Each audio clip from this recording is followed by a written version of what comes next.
할렐루야. 오늘 은혜 받을 하나님의 말씀은 시편 14편 1절부터 7절 말씀입니다. 제가 받들어 봉독하도록 하겠습니다. 시편 14편 1절부터 7절입니다.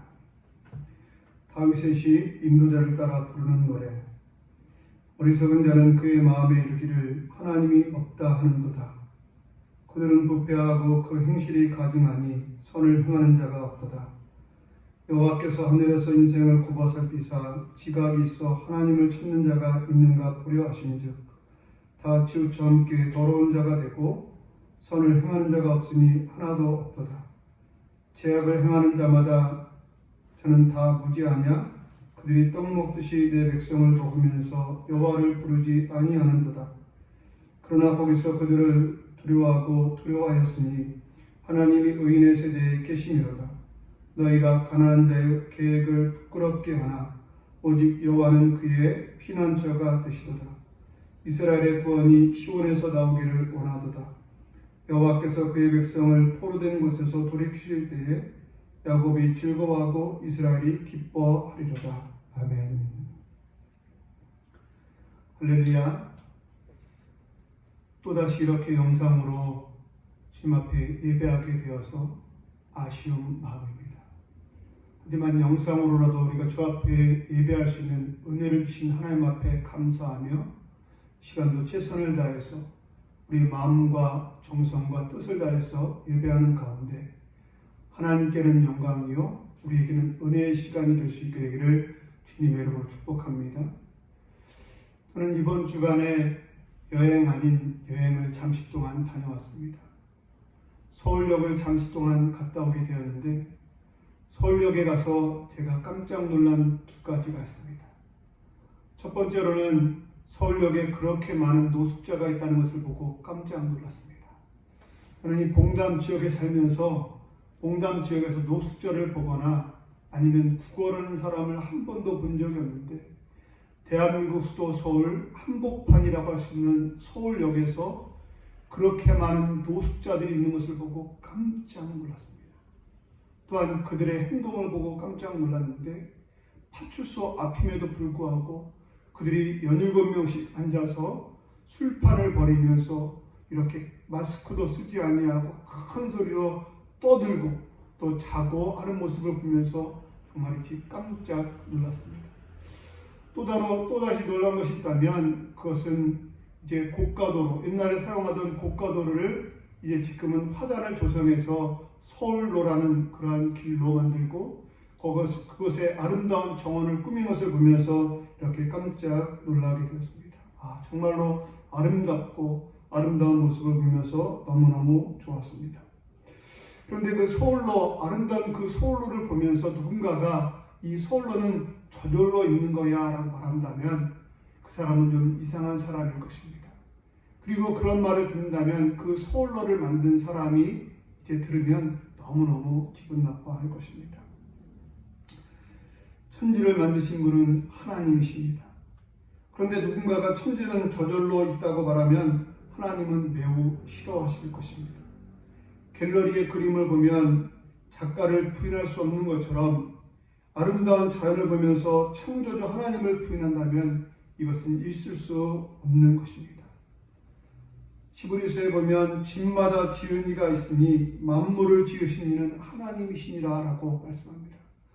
집마다 지은 자가 있는 것처럼 천지를 만드신 분이 계신데 그분이 바로 하나님이시다라고 분명하게 말씀하고 있습니다. 천지를 만드신 분은 하나님이십니다. 만물을 만드신 분은 하나님이십니다. 우리는 아름다운 자연을 보면서 우리는 감동하게 됩니다. 너무 아름답다. 뷰티풀, 원더풀 하면서 우리는 감동하게 됩니다.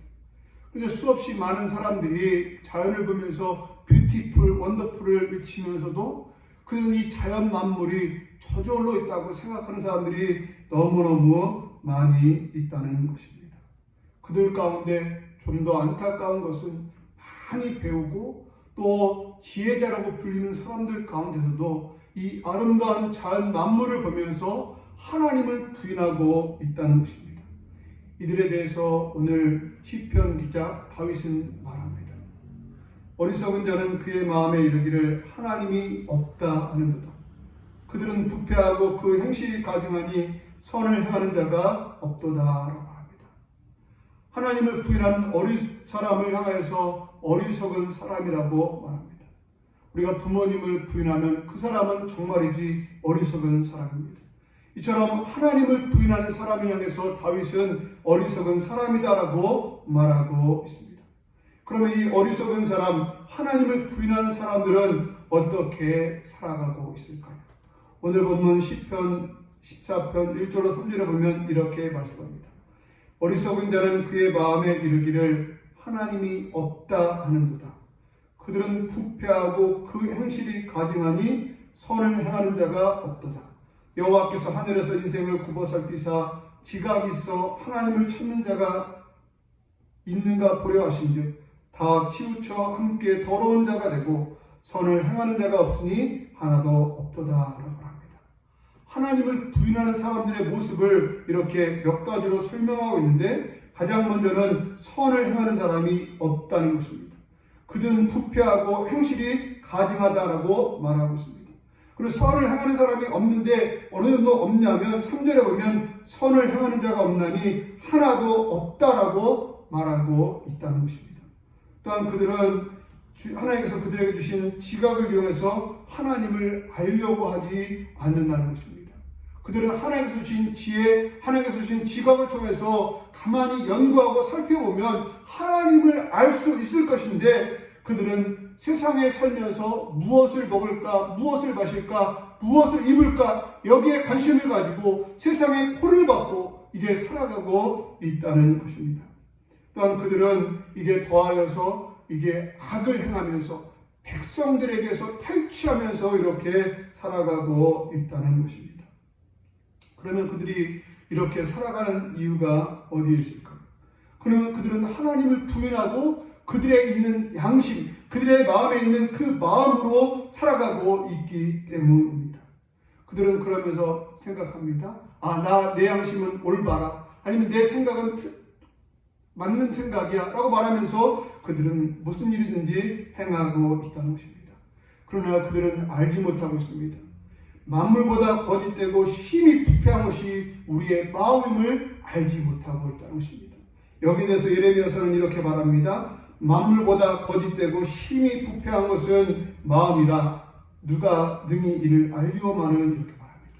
만물보다 거짓되고 심히 부패한 것이 바로 마음이다라고 말하고 있다는 것입니다. 우리의 마음은, 우리의 양심은 이제 기준이 모호할 때가 많이 있습니다. 오늘은 옳았다가 내일은 틀리고 내일은 틀렸다가 그 다음 날은 또한 오를 수 있다는 것입니다. 우리의 양심은 어떤 면에서 보면 내로남불할 때가 있습니다. 내가 하면 로맨스고 다른 사람이 하면 불륜 이렇게 말할 때가 있다는 것입니다. 예수님은 여기에 대해서 이렇게 말씀합니다. 어찌하여 형제의 눈 속에 있는 티는 보고 내 눈 속에 있는 들보는 깨닫지 못하느냐. 아멘. 우리의 양심은 나를 볼 때는 정말로 선하게 보고 다른 사람을 볼 때는 아주 악하게 보는 그런 기질을 가지고 있다는 것입니다. 이스라엘 백성들이 왕이 없던 시대가 있었습니다. 이때 그들은 자기 양심에 옳은 대로 행했습니다. 그때에는 성경에 보면 그때에는 이스라엘에 왕이 없으므로 사람마다 자기 소견에 옳은 대로 행하였더라라고 사사기 17장 6절에 말하고 있습니다. 그들은 자신의 소견대로, 자신의 양심대로, 자신의 생각대로 어떤 일을 행했다는 것입니다. 그리고 그 결과로 나타난 것이 무엇입니까? 선입니까? 악입니까? 당연히 악이라는 것입니다. 그들은 그들의 소견대로 살아갈 때에 그들은 악을 행하는 자가 되었다라고 말하고 있다는 것입니다. 우리가 하나님을 부인하고 자기 소견대로 행하게 된다면 우리들도 악을 행할 수 있음을 기억하면서 바라기는 우리가 하나님을 시인하고 하나님의 뜻대로 살아갈 수 있는 우리가 될 수 있게 되기를 주님의 이름으로 축복합니다. 우리는 하나님을 인식하며 살아야 합니다. 오늘 본문 2절을 보면 이렇게 말씀합니다. 여호와께서 하늘에서 인생을 굽어 살피사라고 합니다. 하나님께 우리를 굽어 살피고 계심을 기억하며 살 수 있게 되기를 바랍니다. 서울역에서 노숙하며 술판을 벌이는 사람들이 그렇게 하는 이유가 어디에 있을까요? 오늘 본문과 관계해서 그 일을 살펴보면 그들은 위를 보지 못하고 있다는 것입니다. 그들은 하나님을 인식하지 못하고 살아가고 있다는 것입니다. 하나님이 보고 계심을 모르고 있다는 것입니다. 수없이 많은 악을 행하는 사람들이 그렇게 악을 행하는 이유가 무엇입니까? 그들은 두리번 그리면서 옆은 바라보지만 위를 바라보지 못하고 있다는 것입니다. 하나님께서 보고 계심을 그들은 모르고 있다는 것입니다. 또 노숙자들이 그렇게 행동하는 이유가 어디에 있을까요? 그것은 그들은 하나님을 보지 못하고 하나님이 보고 계심을 모를 뿐더러 그들은 주변을 바라보지 못하고 있다는 것입니다.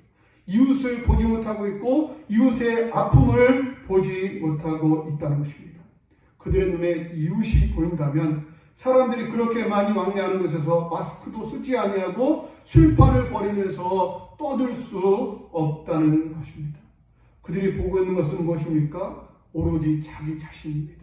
자기 자신의 아픔만을 보고 있다는 것입니다.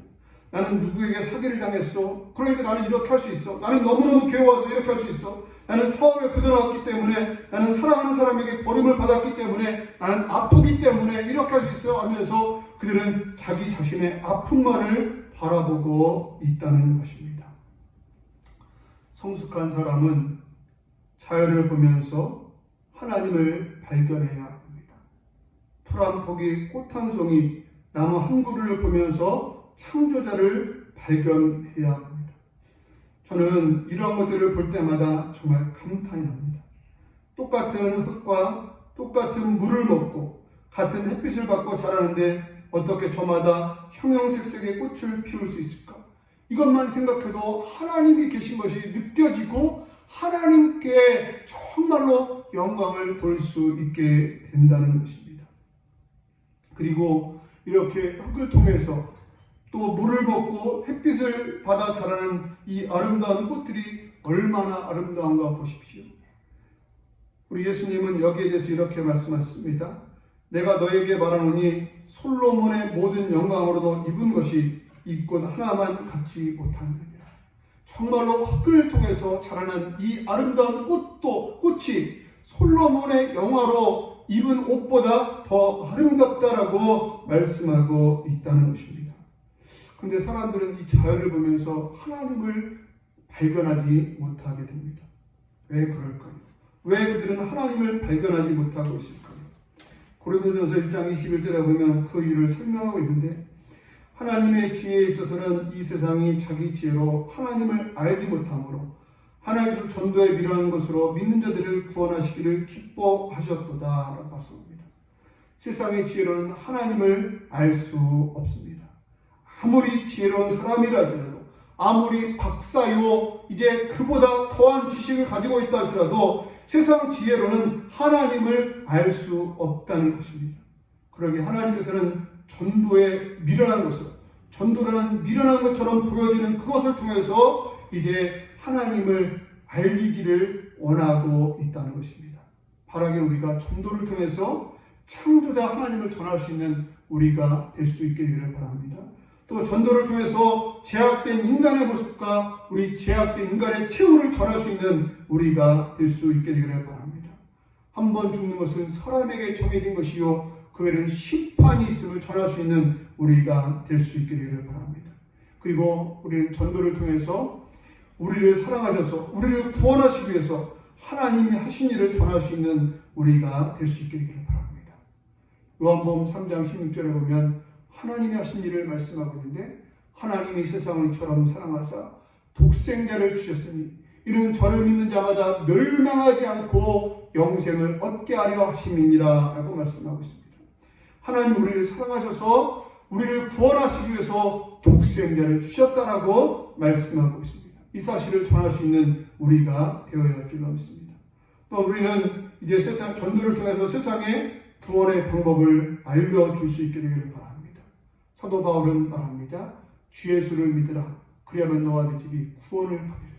우리들도 가는 곳마다 만나는 사람들에게 주 예수를 믿으십시오. 그러면 당신과 당신의 집이 구원을 받습니다라고 이렇게 전할 수 있는 우리가 되어야 할 줄로 믿습니다. 우리가 예수를 믿으면 구원받아 영생함에 이르게 되고 천국에 들어가게 됨을 전할 수 있는 우리가 될 수 있게 되기를 바랍니다. 그리고 우리 믿는 사람들은 더욱 하나님을 알아갈 수 있는 우리가 될 수 있기를 바랍니다. 우리는 하나님이 계신 것과 하나님의 창조자이신만을 아는 것이 아니라 하나님에 대해서 더욱더 힘써 알아갈 수 있는 우리가 될 수 있게 되기를 바랍니다. 호세아서에 보면 이렇게 말씀합니다. 6장 3절에 보면 이렇게 말하는데, 그러므로 우리가 여호와를 알자, 힘써 여호와를 알자라고 합니다. 우리는 하나님을 알 수 있기를 바랍니다. 힘써서 하나님에 대해서 더더욱 알아갈 수 있는 우리가 될 수 있게 되기를 바랍니다. 하나님은 어떠한 분이십니까? 우리가 여러 가지로 말할 수 있는데 오늘 본문에서 하나님을 무엇이라고 말하는가, 누구라고 말하는가 한번 생각해 보기 바랍니다. 먼저 하나님은 우리를 굽어 살피시는 하나님이라고 말씀합니다. 본문 2절을 보면 여호와께서 하늘에서 인생을 굽어 살피사라고 말씀합니다. 하나님께서 인생을 굽어 살피고 계신다라고 말씀하고 있습니다. 하나님 우리를 보고 계신다는 것입니다. 지금도 우리 하나님은 우리를 보고 계신 줄 믿습니다. 베드로전서 3장 12절을 보면 주의 눈은 의인을 향하시고 그의 귀는 의인의 간구에 기울이시되 그의 얼굴은 악행하는 자들을 대하시느니라 라고 했습니다. 하나님이 우리를 굽어 살피고 계십니다. 그때 하나님은 의인과 악인을 보는 눈이 다른데, 의인을 볼 때는 아버지가, 어머니가 사랑하는 자녀를 바라보듯이 정말 사랑스러운 눈으로 도와줄 것이 무엇이 없는가 이렇게 바라보고 있지만, 정말 악인을 바라볼 때는 그들을 벌하고자 하는 그 경찰관의 눈처럼 그렇게 바라보고 있다는 것입니다. 또 본문에서 말하는 하나님은 어떠한 분이십니까? 하나님은 우리와 함께 하시는 하나님이다라고 말씀합니다. 5절을 보면 하나님이 의인의 세대에 계시미로다 라고 말씀합니다. 하나님이 의인의 세대에 의인과 함께 계신다라고 말씀하고 있습니다. 그런데 많은 사람들이 이 사실을 인식하지 못하고 살아가고 있습니다. 이러한 자들에게 하나님은 이사야서를 통해서 말씀하셨습니다. 두려워 말라, 내가 너와 함께 함이니라. 놀라지 말라, 나는 내 하나님이 됨이라. 내가 너를 굳세게 하리라. 참으로 너를 도와주리라. 참으로 나의 의로운 오른손으로 너를 붙들리라. 우리 하나님은 우리에게 말씀하십니다. 두려워 말라, 내가 너와 함께 함이니라. 우리 사람들은 우리와 함께 할 수 없지만, 함께 하지 않는다 할지라도 우리 하나님이 우리와 함께 하심을 기억하면서 살아갈 수 있는 우리가 될 수 있게 되기를 바랍니다. 그 하나님이 우리를 도와주십니다. 우리를 굳세게 하여 주십니다. 의로운 오른손으로 우리를 붙들어 주심을 기억하면서 하나님이 우리를 도우심을, 우리와 함께 하심을 기억하면서 살 수 있는 우리가 될 수 있게 되기를 바랍니다. 또 본문에서 말하는 하나님은 어떤 하나님입니까? 오늘 6절을 보면 하나님은 우리의 피난처가 되신다라고 말씀하고 있습니다. 하나님은 우리가 힘들고 어려울 때에 우리가 피할 수 있는 그런 피난처가 되신다라고 말씀하고 있습니다. 힘들고 어려울 때에 절망하지 마십시오. 낙심하지 마십시오. 길거리에서 죽어라는 이제 거린이나 아니면 노숙자들처럼 절망 가운데에서 길거리에 나앉을 것이 아니라 주님께로 피하는 자가 될 수 있게 되기를 바랍니다. 우리가 힘들고 어려울 때에 우리의 피난처 되시는 우리 예수님께 나가서 우리 도움을 구함으로 하나님의 은혜를 힘입을 수 있는 우리가 될 수 있게 되기를 바랍니다. 우리가 부르는 찬송가 가사 중에 보면 이러한 가사가 있습니다. 찬송가 70장인데요. 피난처 있으니 환난을 당한 자 이리 오라. 땅들이 변하고 물결이 일어나 산 위에 넘치되 두렵졌네. 아멘. 우리 피난처가 있습니다. 우리에게는 피난처 되시는 우리 하나님이 계십니다. 그러게 우리가 힘들고 어려울 때 좌절하고 낙심하고 주저앉아 있을 것이 아니라 피난처 되시는 하나님께 나아가서 하나님의 도움을 구함으로 말미암아 하나님의 은혜 가운데 승리하는 삶을 살 수 있는 우리들 모두가 될 수 있기를 주님의 이름으로 축복합니다. 기도하겠습니다. 하나님 아버지 감사합니다. 많은 사람들이 어려움이 오고 고난이 오면 절망하고 낙심하고 이렇게 쓰러져서 아파하고 있습니다. 술로, 담배로, 마약으로 그 아픔을 달래보고자 하지만 그 아픔을 달랠 수 없는 것을 저들은 깨달으면서도 계속적으로 악의 수렁텅이로 빠지고 있는 것을 봅니다. 하나님 바라는 것은 우리들 힘들고 어려울 때에 하나님이 계시고 하나님이 나를 사랑하시고 계심을 기억하면서 그 하나님 앞에 나가서 하나님을 의지할 수 있는 우리가 되게 도와주셔서 우리 하나님은 우리의 피난처가 되심을 기억하면서 힘들고 어려울 때에 주님 앞에 피하는 자들이 되게 도와주셔서 그런 말미암아 하나님의 도우심으로 승리하는 우리의 인생이 되게 도와주시옵소서. 감사함을 드리며 예수님의 이름으로 감사 기도드립니다. 아멘.